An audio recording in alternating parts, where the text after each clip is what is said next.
Coming up on the Mindful Midlife Crisis. When we find ourselves in these ambiguous endings to relationships and they seem to come out of nowhere, it's really hard to accept that. But then there are those moments when the communication is as clear as day, but the other person isn't willing to accept or handle that rejection. And listen, I've been there, and I think mindlessness leads to a certain degree of emotional immaturity. And that's when those weaknesses we talked about in the past few episodes, like no fault, are really magnified, and it ends up making a mess of things. So the quantifiable damage of mindlessness leads to not having the ability to recognize signs of disinterest or misinterpreting signals of interest, which results in awkward moments or unreciprocated feelings.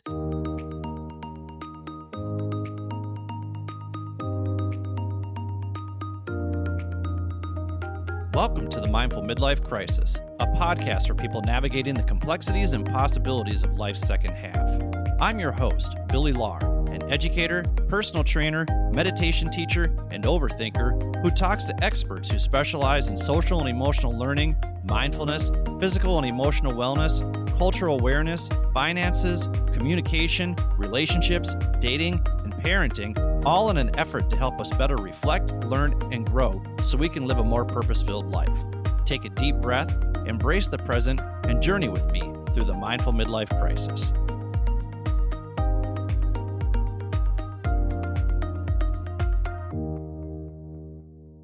Welcome to the Mindful Midlife Crisis. I'm your host, Billy Lahr. Thank you for tuning in wherever you are. The purpose of this show is to help you navigate the complexities and possibilities of life's second half using my no BS GPS guide to finding more purpose and passion in your life, because I am sick and tired of people telling you to follow your passions, because that is complete and utter nonsense. Purpose and passion are destinations, not departure zones. So if you need some help navigating which direction you want your life to go, schedule a free exploration call with me by visiting www.mindfulmidlifecrisis.com or click on the link in the show notes where I provide even more goodies for you. By practicing intentional and mindful living over the last 10 years, I've learned how to better navigate the trials, tribulations, and successes of my own midlife crisis. Being more intentional and mindful has helped me process my ruminating thoughts, anxiety, and stress in a much healthier way by reducing my emotional reactivity and impulsive behavior, which in turn has helped me improve my relationships and communication with others, as well as be more consistent, disciplined, patient, and productive in meeting my goals. I'll be showing you the same skills, strategies, and resources I use in my own personal life based on years of research and experimentation to find a bit more calm amidst the chaos. And trust me, there's still days when I'm a hot mess. But my hope is that by sharing my experiences as well as my experiences of my guests, you'll see that you are not alone in your experience. So if you're looking for a little more direction and clarity in your life, visit www.mindfulmidlifecrisis.com, schedule that free exploration call with me, and let me be your GPS to finding more purpose and passion in life. And now it's time for my favorite part of the show, because once again, I'm joined by my best good pal, the always entertaining, the one, the only Matt Hazard. Matt, what have you got for us today? It was 20 years ago today. Sergeant Pepper taught the band to play. They've been going in and out of style, but they're guaranteed to raise a smile. So let me introduce to you that you know for all these years, Sergeant Pepper's Lonely Hearts Club Band. Ooh, yeah. Nice. Is that in dedication to the new Beatles song that's out? It's like exactly why. Yes, there's a new Beatles video out today, or probably a couple weeks ago by the time you guys are all hearing this. But yeah, I was very excited to see that. It's a cool video. I don't know the song yet, so I wasn't going to sing that one. And it doesn't have the juice that the one that I just sang does. So, but yeah, this is my little Beatles tribute today. Yeah, very nice. Very nice. Did you know that they mentioned my name in that song? Yes. Billy Shears. Yes. See, I hear it Billy Lahr. I think it's British accent. Okay. Yeah. Close. I think it's British accent. It's actually Billy Lahr. But yeah. Some people think it's Billy Shears, but I actually think it's me. Once again, I think delusion is part of one of my weaknesses. It's good. It's good. Yeah. So I wanted to follow up with you again, because I think it's important that we continue talking about, hey, are you following through with some of these things? How is your mindful coffee drinking going? Are you continuing on with that practice? Yes, yeah, I've been doing that every day still, except for on the weekends, but I'm still taking my time with that. I've actually found an introspective moment too before my lunch, usually, that I've been able to take a few minutes before I start eating lunch, where I kind of break away from my desk, sit for a few minutes with my breath. So I've been trying to add to that and just stacking a little bit of time. And it's still only just a couple minutes. I don't have a single length of time yet that I've been really good about taking 10 or 15 minutes to be mindful, which is something that I probably could do during the day, but I just haven't yet. But again, you're finding moments throughout the day. So look at it. It started with that coffee moment. And now you're like, okay, I think now that I know this is kind of approachable or this accessible, maybe I can do this during lunch too. So now you've got a couple times in there. Well done. I am very, very proud of you. Have you Thank had you. any? You're welcome, fella. Have you had any conversations with your wife or your kids about any new awarenesses that you've developed since taking the Four Temperaments personality test? So I have talked to my wife about the test itself and taking it. And, it was more or less kind of a confirmation of like, these were my answers. Does this line up with your perception of me? And largely it does. So there's that. But I haven't had a conversation with her about like the analysis that we've done subsequently. Now I have talked to my kids a little bit differently since doing that, with more intention, I think, around my results, where it's like, oh yeah, I need to remember to exercise patience because that's not naturally a skill for me. It has impacted me in small ways with my kids, but yeah, I did discuss it with my wife. Awesome. Awesome. I love hearing even these small ways are what add up over time. I think people think that it's the big changes. No, it's actually these little changes that accumulate over time. That's why I keep using the stock market analogy, because the stock market goes up and down, it goes up and down, but when you look at history, the stock market has essentially gained over the long period of time. Maybe individual stocks go up and go down, and those fluctuate significantly. But when you look at just the stock market over time, when you invest in the stock market, you generally win. And when you invest in yourself, even if it's just these small moments, you win. And, this podcast is all about the benefits of living more mindfully and living more intentionally. So today, we're going to flip the script a little bit. And instead, we are going to talk about mindlessness, specifically the quantifiable losses people may experience if they do not live intentionally and mindfully. So today we're going to talk about those quantifiable negative consequences. And then, Mad Hazard, at the end of the show, I'm going to talk about a month-long challenge that I'm going to extend to you and to all of our listeners and to myself, because really this is coming out of a need that I have, but then in hearing other people, they also have this same need. It's going to be something that everyone's going to benefit from, but it's also going to be really, really, really hard to follow along with this month-long challenge. So I'm excited. Everybody stay tuned for that. Are you excited for that, Matt Hazard? I am so excited. I'm jazzed. This makes me wish we still did YouTube videos, because I know. I was animated. Yeah. We were very dancey right there in that little segment. Okay.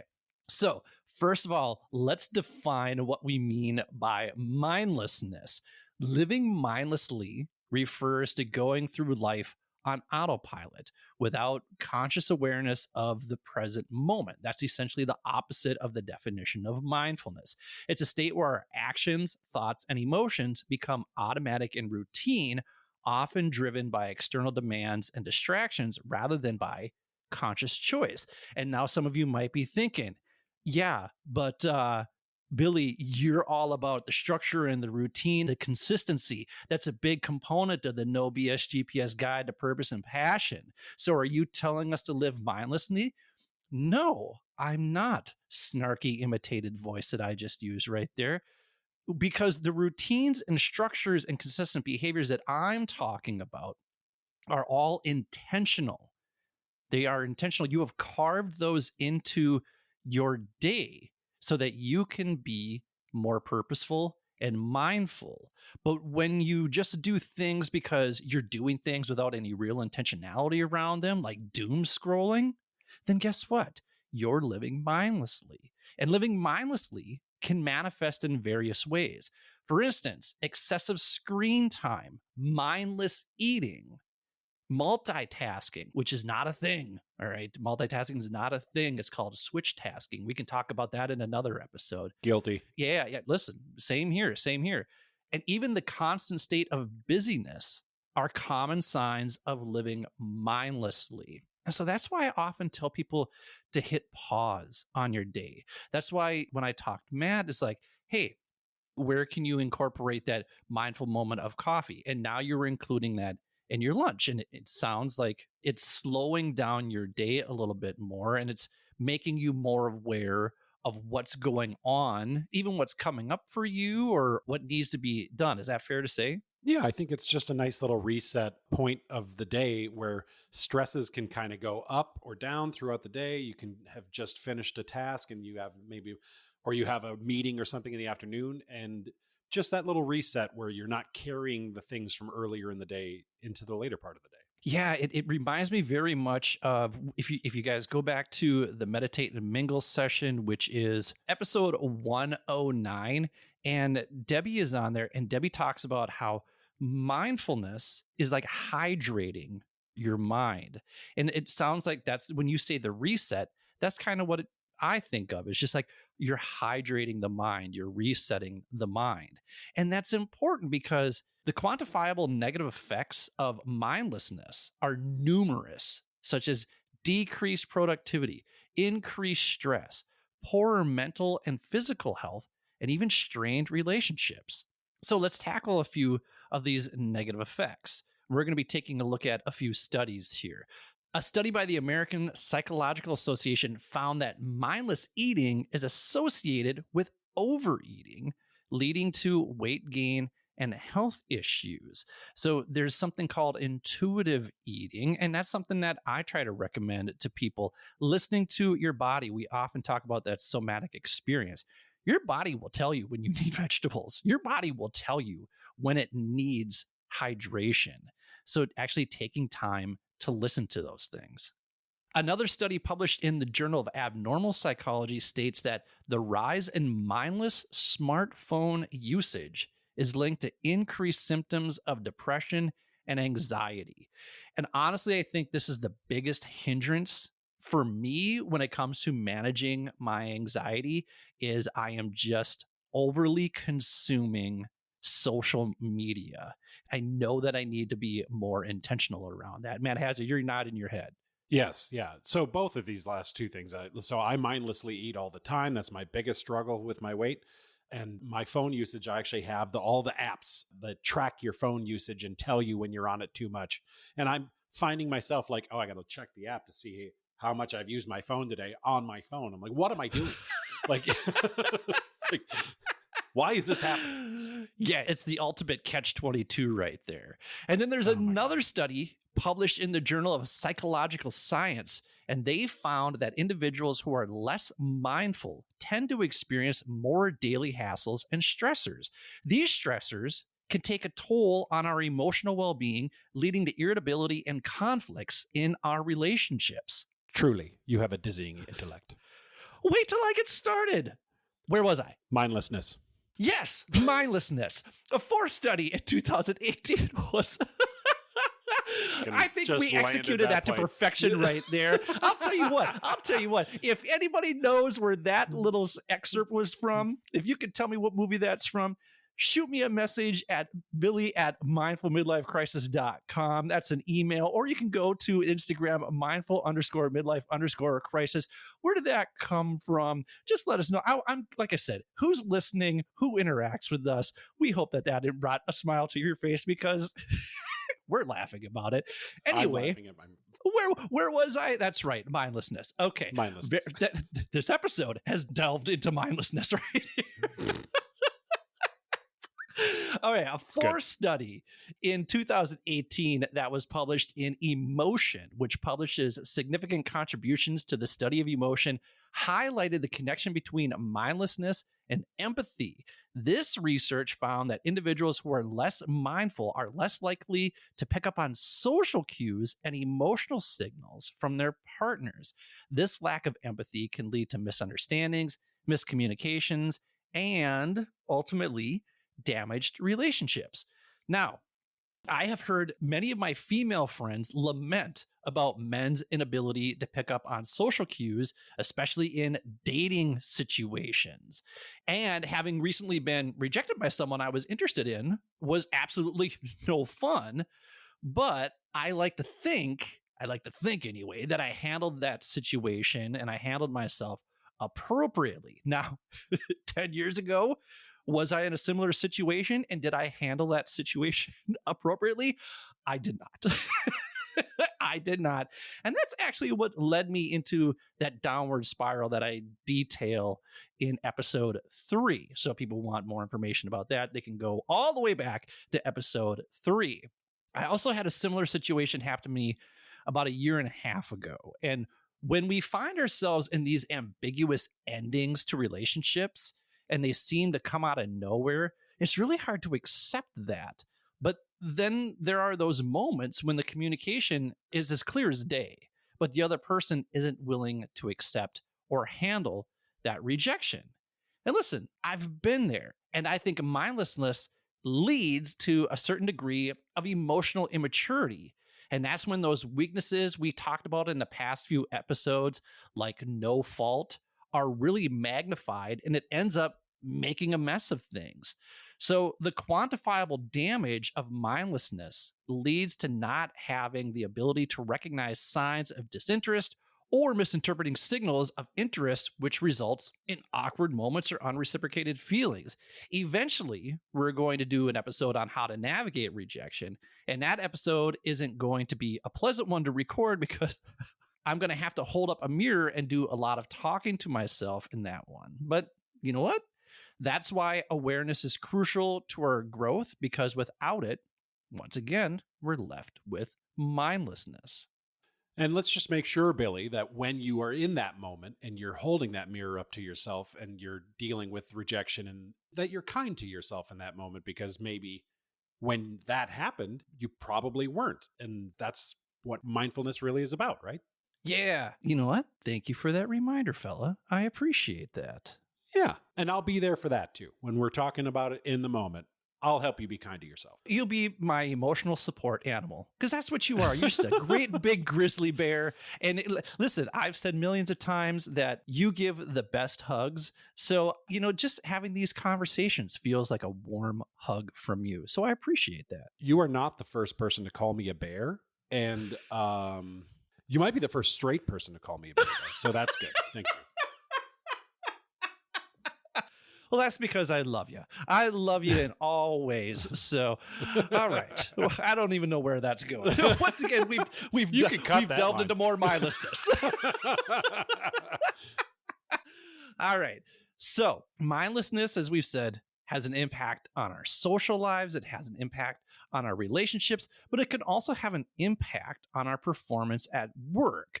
Research from Harvard Business Review shows that multitasking, which is a classic mindless behavior, can reduce productivity by up to 40%.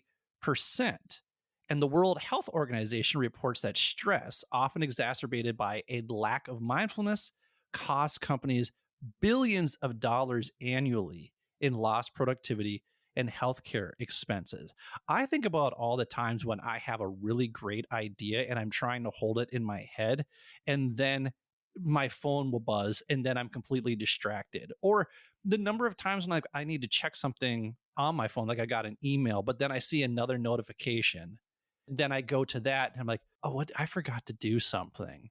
So I've been trying to write things down more. I am so bad about that. Like when I pick my phone up, the first thing I'm like, all right, I got to go check Amazon or check the internet for something. And there's always like 5 notifications. And I'm like, oh, what's that? And then I'll look and I've completely forgotten immediately what I was doing. which goes back to the joke that we tried to land earlier. Where was I? Right. Exactly. And this is why I stress cultivating a mindfulness practice. And again, cultivating a mindfulness practice, it's not easy. You're not going to be 100% perfect at it. But like we've talked about, there are little ways where we can incorporate this practice, and it just brings a little bit more awareness throughout the day. It brings a little bit more of a pause throughout the day, because mindlessness may very well be sabotaging your life and keeping you from living a more complete life full of rich experiences. But here's the thing, we're not just going to leave you, with no plan in place to combat mindlessness. That would be rude of us. So here are a few things you can do to avoid living mindlessly, or to live less mindlessly, and just to be a bit more mindful throughout your day. So, first of all, set clear intentions. Start your day with clear intentions about what you want to achieve and how you want to feel about those achievements by the end of the day. This sets a positive tone for the rest of your day. And you know what would help with this? A chips list. And if you're like, what the heck is a chips list? It's not just Doritos and Fritos. It's actually something that I talk about in episode 83, where I explain why I prefer a chips list over a to-do list. So you can check that out. Also, you can practice mindfulness meditation, right? So we're hitting the big ones here.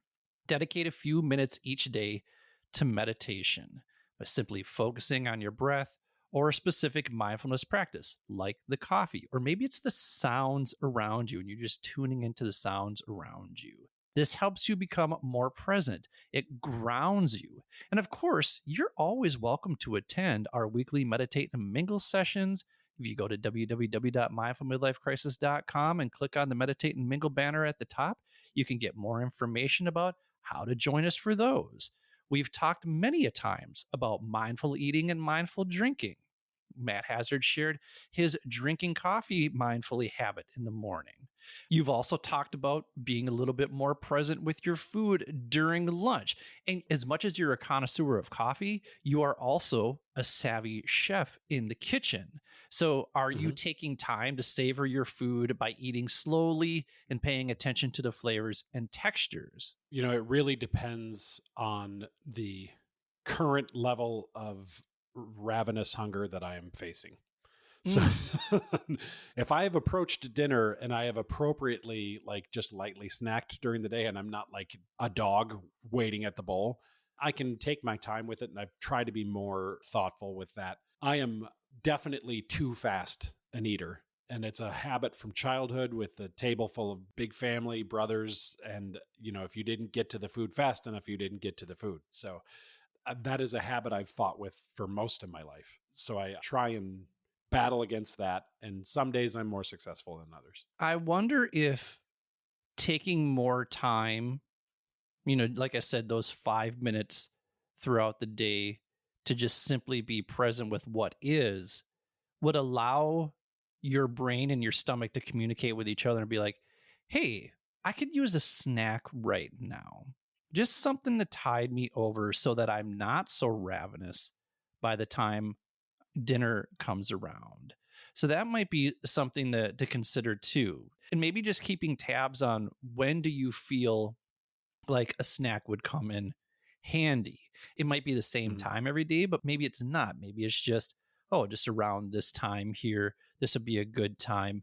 And just having something healthy nearby. So being intentional around that, just saying, okay, I'm going to have a bowl of raspberries or a bowl of grapes. I'm going to bring those in and have those handy so that I can snack on something healthy throughout the day, so that when dinner rolls around, I'm not eating like a ravenous dog. Mhm. Again, that's just taking those 5 minutes, because a lot of people talk about the importance of getting into this flow state, right? And flow states are great. The only thing is, when you come out of that flow state, it's kind of like coming out of a euphoria where you have this crash. So then, if you have that crash, but then you go into the next thing probably isn't going to have the same gusto. It's not going to have the same energy. So coming out of that flow state and being like, okay, rather than transitioning into the next task, I'm going to sit with what is. What do I need right now? I'm thirsty. I need to hydrate. You know what? A snack might come in handy too. And I've actually been sitting for the last 2 hours. Maybe just getting up and going to the fridge and grabbing something might be good for me too, or just doing a walk around the block. And I get it. If you're working in a company, you're working in a cubicle, maybe you can't do those things, but maybe just walking around the office space just to kind of get some movement, just to stretch your body a little bit. Those might be ways to be more intentional around allowing your brain and your stomach and the rest of your body to all communicate with each other, because your mind is in overdrive with tasks. So go from doing mode to being mode. Is that something that you might be able to implement here in the next week and we can check back? Yeah. Another great thing for me to remember is because most frequently, I cook dinner in our house. So I get from work, reconnect with the kids after work, and then I feel like I'm right into making dinner, right into getting all of the food ready and everything like that. And one thing to remember before you eat, before I get to that point where I'm ravenously hungry at this delicious food that I've cooked and I'm smelling, and if I slam like a tall glass of water before I start cooking, I find that that can really help with that ravenous appetite. Like the water kind of can fill a little bit of that need where I can have a little bit more patience to get to the food, which I've had some success with that. I just forget to do it all the time. But yeah, that all of those sounds like good ideas for ways to cope with that. Yeah, yeah, and so then, I mean, now it just becomes a matter of taking idea and turning it into practice. So, another thing that you can do, we talked about with these regular breaks, right? Is the short walk, practice deep breathing, but it's also good to do an emotional inventory, so you know what thoughts, feelings, and emotions are present before you launch into whatever your next meeting is, or you go into your big presentation. You want to know what you're sitting with emotionally, thoughts, feeling. We talked about avoiding multitasking. So just focus on one task at a time and getting better at that, because that'll increase your productivity and reduce stress. When we talk about that chips list, I'm not the best at it, but I'm getting better at just looking at, okay, this is the one thing I'm working on right now. Oh, but I could do this thing. I'm going to take 2 minutes. No, no, no, no, no, no. I'm just going to focus on this thing right here. Because if I do that thing that takes 2 minutes, then it might take me down a rabbit hole. And that is another 2 minutes, is another 2 minutes, another 2 minutes. And now I'm just wasting time that I could, wasting my focus and energy that could go on that single task. We talk about reflecting and self awareness, allocating time for reflection. You can consider keeping a journal, but I'll be honest, as good intentioned as I am about keeping a journal, I'm probably never going to do it. And here's the thing, it's a strategy. You can use it, you can try it. The number of times that I've told myself I should really journal more often, and then I don't. Here's the thing, maybe it works for you. It's not something that works for me. So, having these conversations or just typing things out in terms of the podcast or having conversations with my therapist, that is a verbal journal for me, because then a lot of times it's a verbal diarrhea. But then the nice thing is that I have someone who can process that with me. And I think that's the benefit of having a coach. That's why if you want to schedule an exploration call with me, I can help you process through some of those things. And again, I'll do that for free. Let's have one together. Now we get to where the challenge comes in. So we're going to try and create technology boundaries by limiting our screen time, especially on social media and especially our phone at meals. Do you have your phone on with you? Do you have a policy about no phones at the dinner table? We do. Yeah. So I have it on my person. So if I get a call or whatever, like I do look at it. So I don't like shut it off and keep it away from the table, but I don't randomly scroll anything I don't look at notifications or anything like that while I'm at the table for dinner. I like to be present in that moment, or try to be as best as we can. Yeah. Yeah. And so this is where we throw down the gauntlet and we extend this challenge To all of you, including Matt, including me, I'm going to do this challenge too, because throughout the month of December, I'll be leading a 30-day digital detox. And you might be thinking, that sounds sweet, but don't I need a phone or a computer to sign up? We talked about that before. Yes, that's kind of the catch 22. I'm sorry about that. We're not going for, zero sum right here. We're not trying to reduce it down to zero, but we are trying to reduce our usage. Maybe we're trying to cut it in half. So, yes, you'll also need to check your email from time to time. So, this digital detox is more for people like me and Matt. Maybe this includes you who are addicted to apps like Instagram and Facebook and LinkedIn, and like for me, dating apps, right? Our goal is to reduce the amount of time of mindless scrolling we do by reducing our consumption on social media apps. Maybe you're a TikTok fan, maybe you're a Twitter addict. Whatever is calling your name these days, that mindlessness is getting in the way of you being a better version of yourself. And by giving yourself intentional focus, you'll be able to explore your curiosities and put in the time you need to reflect, learn, and grow in all areas of your life. Now, this is something I want to communicate here is very important. Consumption is different from creation, but your creation on social media should be connected to your purpose. And if you haven't identified your purpose yet, let's sit down and have a chat. And here's another thing. Creation is different from posting. Okay, it's much different from posting. So don't go thinking that your post about your kids or your cats or the Cincinnati Bengals winning week after week is a creation, because it's not. That's posting. Go Bengals. So, if you're ready to take on this 30-day digital detox challenge with us, go to www.mindfulmidlifecrisis.com and fill out the pop-up form that you see there.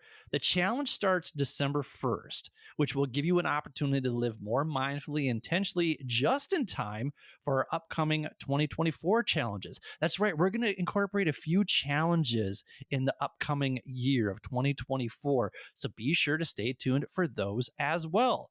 And hey, if this episode inspired you to live less mindlessly, please do me a favor and subscribe to the show wherever you get your podcasts. If you're looking for which episode to listen to next, go to the website and click on Fan Faves under the podcast tab. I would also greatly appreciate it if you would share this episode or any other favorite episode with the people in your life who may find value in them. That, to me, is the biggest compliment you can give to the show. And if you do it on social media, don't forget to tag and follow us as well. Also, remember this, progress is not linear. We talked about this before. Our growth looks like the stock market. Some days we're up, some days we're down, and we may not reap the benefits for a while. But if we play the long game and are consistent, disciplined, patient, and self-compassionate, you'll see that your investment in yourself will pay huge dividends over time. Remember, the purpose of this show is to help you navigate the complexities and possibilities of life's second half, and I hope this free and useful information provides some insight that will guide you towards living with more purpose and passion in your life. So, for Matt Hazard, that's me. This is Billy. Thank you for listening to the Mindful Midlife Crisis. May you feel happy, healthy, and loved. Take care, friends. Goodbye.